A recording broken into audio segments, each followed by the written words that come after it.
So, Edel, back in 2016, Cornerstone started a journey of transformation. What was it that catalysed or triggered that decision to start doing things differently? Where did that come from? Well, Cornerstone, as you're probably aware, is a social care organisation. We've been operating in Scotland for nearly 40 years and have a great reputation for delivering on our charitable purpose, which is to enable the people we support to live a valued life.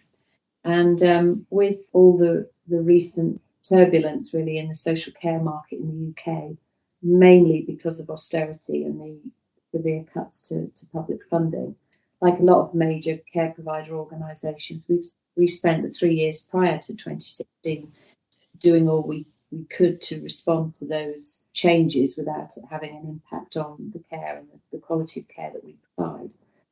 So we got to the end of a 3-year business cycle, and we were obviously looking forward to the next 3 years. And we had done every piece of cost cutting, efficiency saving, everything that you could possibly think of to keep the show on the road and not have an impact on quality. And there really wasn't very much room to do very much more. And the catalyst was a conversation I was having with my board about our budgets for the next year. And we were debating whether we could afford to pay our social care workforce a living wage. And by a living wage, I don't mean the living wage, which of course used to be the minimum wage. I mean a living wage as defined by the Living Wage Foundation. And Cornerstone in its history has always paid as a minimum the living wage. So I just went home that night and was feeling pretty downhearted about everything and thinking, do I want to be the CEO of an organisation that can't afford to pay people that do this most amazing of jobs that should be so better valued in society a living wage? Something has to change. And so we took the decision with some funding support from Scottish Enterprise for me and some colleagues to take 3 months out of the business. And we undertook some study visits to different parts of the world, and we did a lot of desk research and a lot of reading. And we were seeking out successful business models, and not just in the health and social care sector. We visited organisations like Southwest Airlines, for example, in America, and Timpsons here in the UK. We took a good bit of time to have a look at all the different ways you can run a business to see what might suit our needs and culture that we were trying to create. And more importantly, what might help us address some of the challenges that the social care sector faces, which is primarily trouble with recruiting, trouble with staff retention once people come into the industry, low pay, low valued, low skilled jobs, which they're not, but that's how they get defined.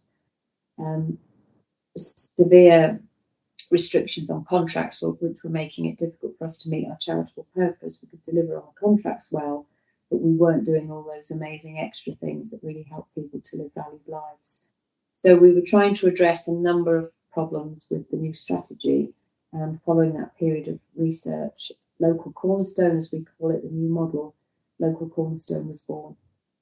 And what did you learn from that 3 month sort of research discovery period? Because it sounds like a really good exercise for any kind of leadership team to do or any organisation to do. What was your kind of main takeaway from doing that?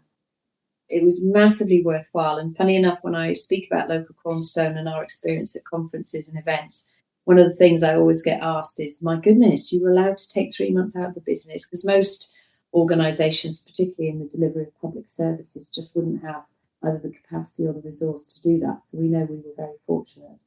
But learned so much. I mean, we produced as a end result of that 3 months a pretty weighty document with all the different things we learned and all the different variances of options that we could follow and the pros and cons. And so there is a big report as a result of those 3 months.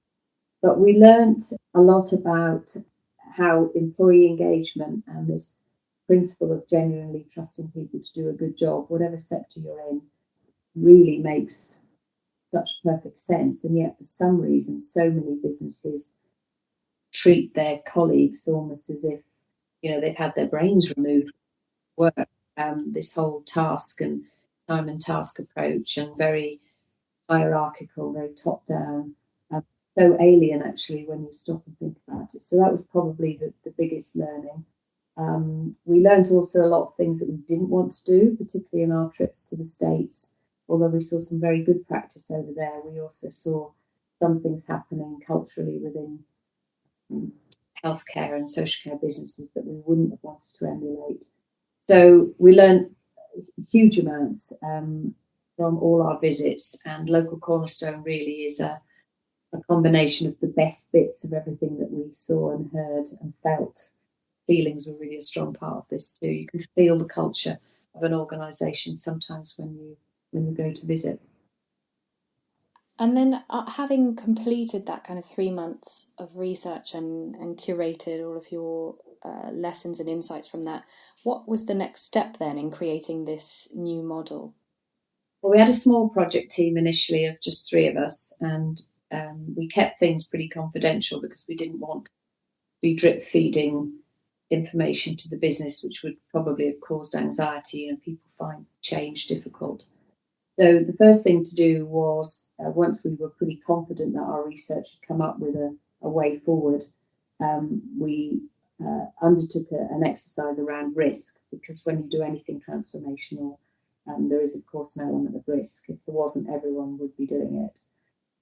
We also engaged initially with our key stakeholders, because if we hadn't got some of those people on board or those organisations on board, this would have been a non-starter. So if I give you an example, the Care Inspectorate, which is the Scottish equivalent of the CQC in England and Wales, if we had gone to see them and presented local Cornerstone and they had said, this just doesn't fit within the regulatory environment, we just wouldn't have been able to get it off the starting boards.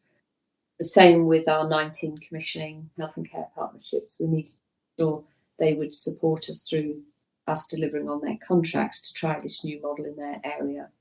And we got the buy-in from people like the Scottish Government, because obviously to have their sponsorship gets us off to a good start. And then the other critical thing we had to do, of course, was convince our board of directors that this was the way to go. And although they were very receptive to the proposals and instinctively thought this was worth doing, there wasn't enough detail in the plan. So once we had the green light, we created a much bigger project team. It was about 26 people, I think, from memory. And they were people representative of all elements of the organisation, all different pay grades and different jobs and different departments and different areas in terms of geography. And we created 8 work streams, and each work stream looked at one particular part of the proposal. So finance, for example, all the HR implications, communication, risk. We had a work stream just on risk. We had one looking at the creation of the Cornerstone Foundation and our fundraising. I won't reel them all off, but there were 8 in total, and they were much more focused and intense pieces of work. And that took us from May 2016 to October 2016, when by this point we had a really sound and robust strategy. We'd done all the financial workings out to make sure it was doable. And we had a very big project plan and a very big change management plan. And it was then in October 2016 that the board signed it off, and that it was then that we started to communicate the plan to our wider workforce. Wow, yeah, I love that you involved people from all different areas of the business on different pay grades, because I think often organisations implement these kinds of changes in a top-down fashion, which seems kind of counterintuitive if the idea is to have more of a bottom-up culture, or to have more of a self-managing culture. So I love that you did that.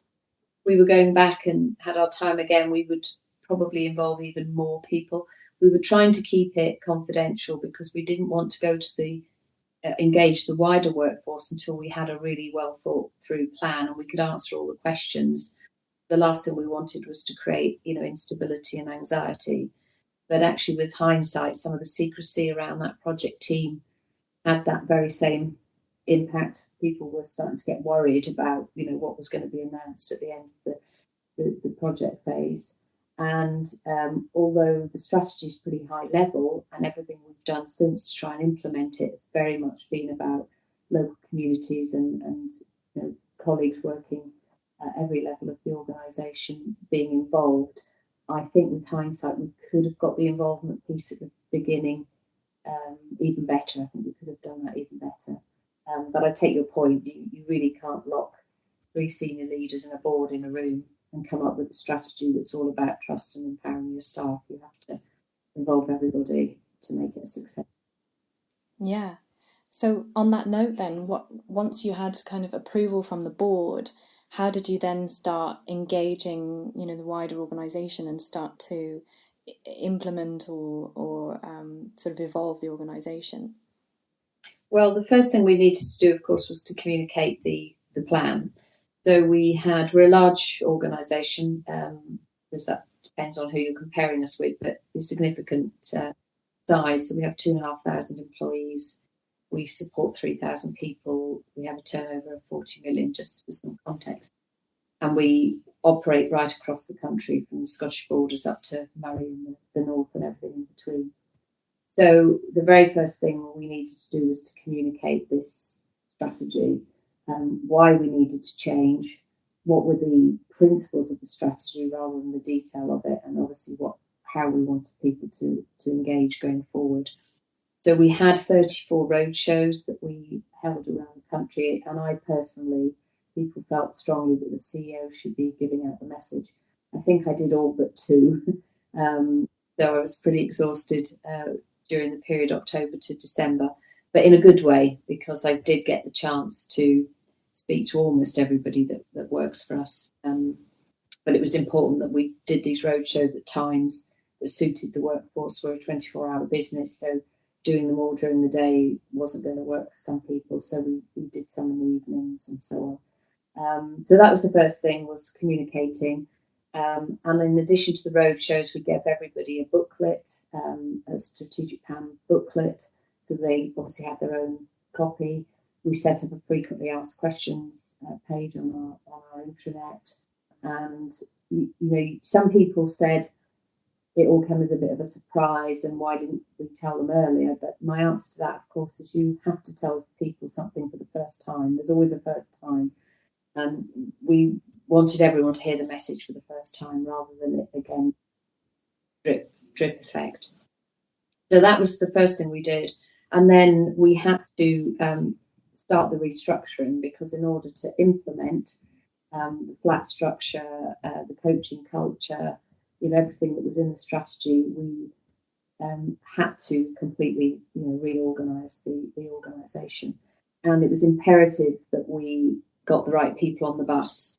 This was going to be enough in terms of change management, but if we didn't have people who were 100% bought into the vision and this new way of working and this new culture, then it was never going to be a success. So the first things we did was recruit into the key positions.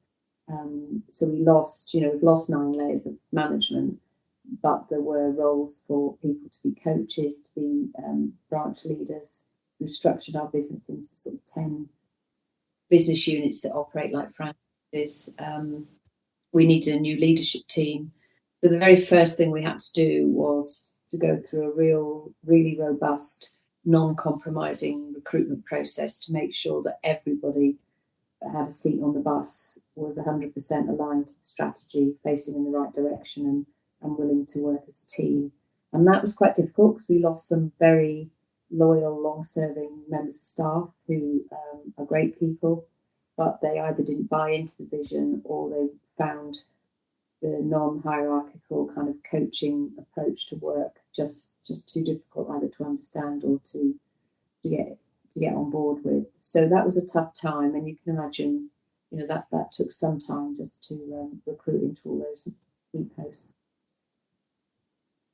I know that there's a huge piece around restructuring the organisation and creating this sort of branch structure and more kind of coaching roles and stuff. But I know that you're also really interested in and passionate about the culture piece. Mm-hmm. So I'm wondering what have you done as an organisation to support some of the more human aspect around, the mindset shift that's been required, or, different ways of being together? How has that played out? Yeah, it's a really great question, because of course you can't change the culture of an organisation. A culture is something that is living and breathing, and is evolving all the time. And so, although we had, I say we, those that have been most involved in the project, have had a very clear idea of what the culture needed to be to support the change. You can't make it happen. You can't write that in a plan, and it's because it is the hearts and minds stuff, as you've just described. But there were obviously certain things that we could do. For example, if you take all of our central services, which now come under the banner of one team, and they're called Cornerstone Central. So these are people who work in jobs like finance, technology, HR, those sorts of central roles. We invested time and resource in customer service training for Cornerstone Central, and we've made it very clear by repeating this message over and over and over again that their job, their only job, is to provide exceptional service to their teams and their branches, full stop. And so under the old system, and a lot of businesses are the same, things are controlled at the centre. The people who make the HR decisions are the HR team, not the teams operating in the community. The technology guys will have a budget, and we understand that, and won't be tied anyone who doesn't have a strong business case for asking for a piece of technology. So those were the sorts of cultural shifts we had to make at the centre. So we have a big campaign running, which carries on now, called How Can I? And nobody's allowed to say no, or I can't help, whatever their job. If someone comes to you and needs some support, you've got to try and find a way of helping them and making it a good outcome. We also introduced a new role to the organisation, 2 posts called Advice and Support Coordinators. They came up with their own job titles. They have a campaign slogan, which is just #ASC, as in just ask. And they are really important because they've provided a sort of a firewall or a bubble, whatever you want to call it, between what the business needs and what the teams need.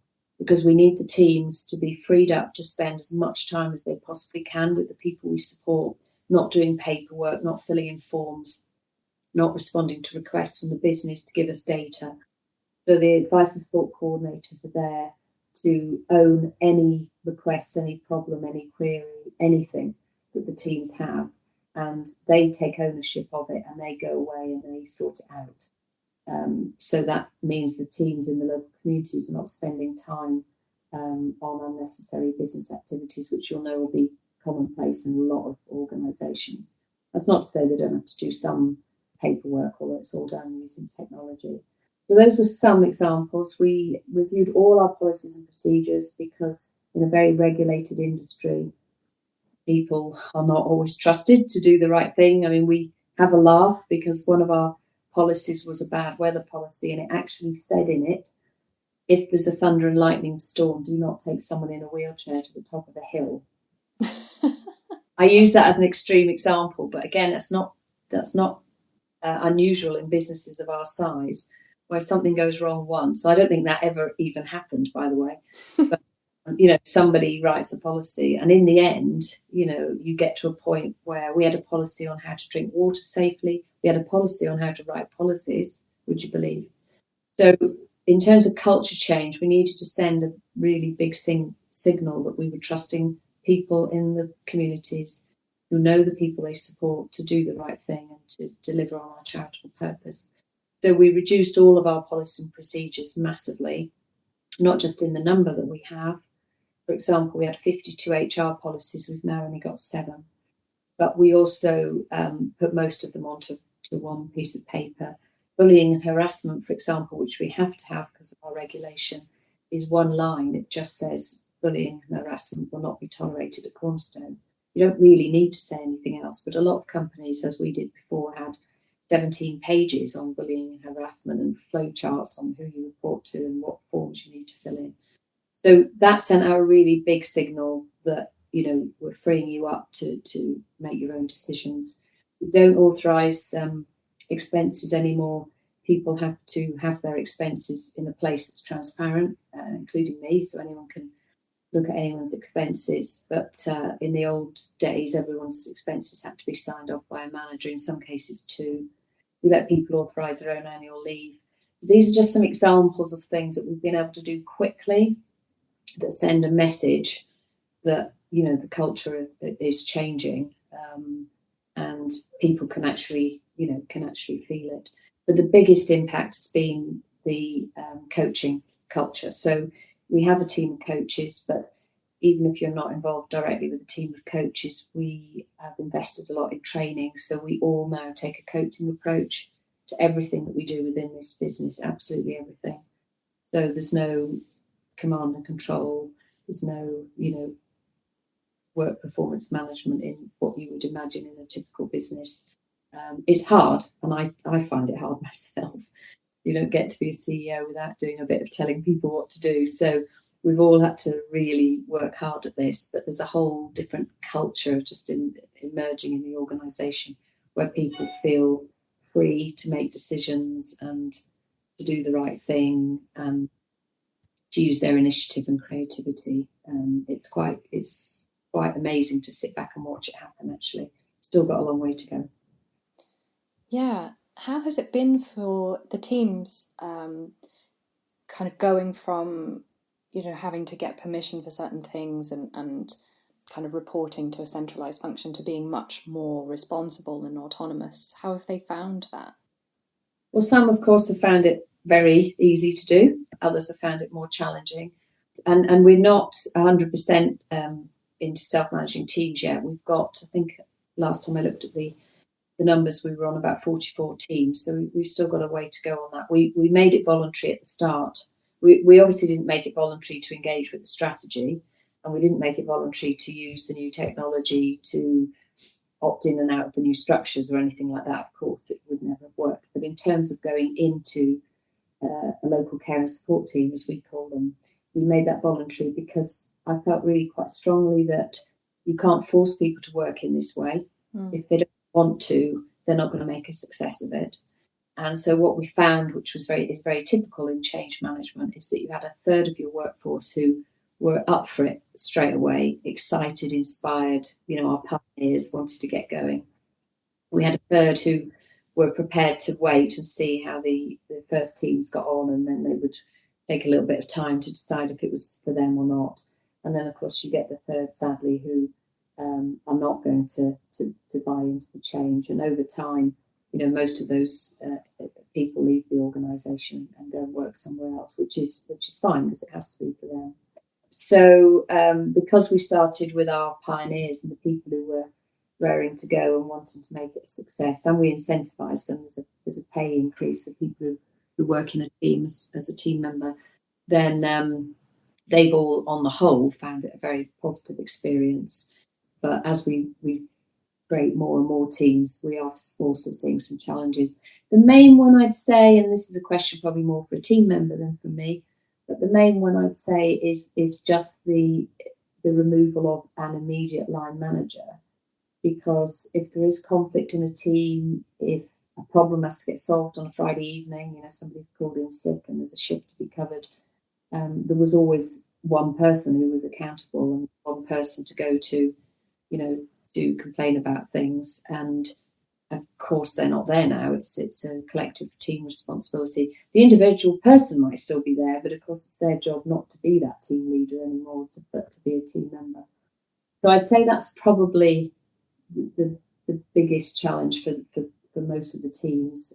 But I'd say on the whole, and we've gathered a lot of stories and evidence to back this up, most of them are flying. And what's funny is they're making decisions in communities for the benefit of the people we support that actually they could have made under the old system, but either they didn't know they could, they didn't feel they had the permission to, or they just didn't have the time to, or they just thought it was someone else's job maybe to come up with all the ideas. So we're beginning to gather lots of absolutely fabulous stories about where local teams are working with people in local communities and making amazing things happen just because they're allowed to. So again, early days, But the whole process is being evaluated independently by University of Strathclyde, and we have appointed storytellers in residence as well who are capturing these stories. So by the end of year 3, we should have a pretty good record of the difference it's making and the impact. But it's not all smooth sailing. I mean, there are obviously, some teams who can't manage conflict well between themselves, and that's where the coaches come in. And there are some upskilling issues, because if you were a support assistant or a support worker, then you wouldn't ever have had to do some of the jobs that would traditionally have been done by a team leader. And we don't need whole teams of team leaders, but we certainly need the team collectively to understand their regulatory requirements, the health and safety things they have to do, the reporting. And in some areas, our teams have just, started, and they've had their team training and their insights profiles and their coaching input. But what they haven't had is that practical input to, these are the day-to-day things that are now your responsibility collectively. And we learned that lesson pretty quickly, and I've put that into the training. But on the whole, it's very positive, and the feedback we're getting is that the colleagues are much more engaged and more motivated, and they're enjoying using their initiative and their creativity and their innovation. I guess I'm interested as well in terms of the people who previously had management type roles, and also for yourself as CEO, what have been some of the challenges in terms of, I guess, unlearning old habits? Like you mentioned there about as a CEO, it's pretty common to have moments of telling and things like that, and to move to a sort of coaching culture. Has that been challenging to sort of rewire some of those habits? Absolutely, and I speak personally and on behalf of the organisation. That's probably one of the hardest things, and it's done out of a desire, obviously, to do the right thing, if that makes sense. It's not that anyone who's in any of the new positions that we've created is resistant to trying, but some of it is old habits, die hard. What's great about the new culture, though, is that we're encouraging people to give feedback. That's all part of the coaching culture. So there is a little joke within this organisation that what would have been called in the olden days the CEO interfering, we now use lovely language, and they tell me that I'm adding to value. So that's a code word for, butt out, we know what we're doing, let us get on with it. So it is difficult to change. I mean, I was never a sort of bossy boss anyway. I don't think so anyway. I was always collaborative. But yeah, when you're under pressure, when there's timescales, when you're being held to account by your board or your regulators, and you've got to get things done, that's when I personally slip, because suddenly it's got to be a phone call to someone saying, I need you to do this today. But one of the things we've done to aid that process is we've created something called the Cornerstone Triangle, because initially when we were talking about self-management, some people misunderstood that as basically they were just going to be left to, just to do whatever they wanted, which of course is anarchy, and we didn't want that. So for clarity, we've come up with a triangle. So on one side is competence, and that covers things like, are you competent to do the job? Do you have the right experience? Do you have the right qualifications? Do you have the right tools, the right training? So obviously before someone is in a team, we need to make sure we've recruited and trained them well, and they know, they have the tools to do the job. The second side of the triangle is about clarity. So it's our job as leaders to provide people with the clarity. So this is what we want you to achieve. These are your boundaries within which you have to work. And the rest, you have freedom to do what you see fit. And then the third part of the triangle is the autonomy piece, because you can't have autonomy without the competency and the clarity. And that's really helped. So if I've got any concerns that something's not getting done, or people are not working to the standard, the level that I require, if you actually visit the triangle, it's very easy, because they're either not doing it because they don't have the competence or the skills, and therefore you need to give them more training, or they're not doing it because they don't have clarity of what you expect from them in terms of meeting objectives. So if you simplify things, it makes it a lot easier. In the olden days, you could go support assistant, support worker, team leader, service manager, you could work your way up. And now, because we're bringing in people at team member level, upskilled social care practitioners, being paid better wages and valued for what they do, you could argue if you work in a flat structure organisation that there isn't any career progression. So that's probably been the biggest issue, and we don't really have an answer to that. The only answer is, if you think about nurses or teachers, for example, when you graduate and you become a teacher, and I'm not saying all teachers don't want to be headmasters or headmistresses, but on the whole, you get your value from your profession because you've reached a certain point. And that's what we're really trying to recreate here. We want social care practitioners who are paid the same as graduate entry nurses or social workers, who don't feel that they need to keep climbing up some ladder to either earn enough or to get the value that they should get from doing a great job. So that's part of this whole agenda, is to create that type of value within the social care profession.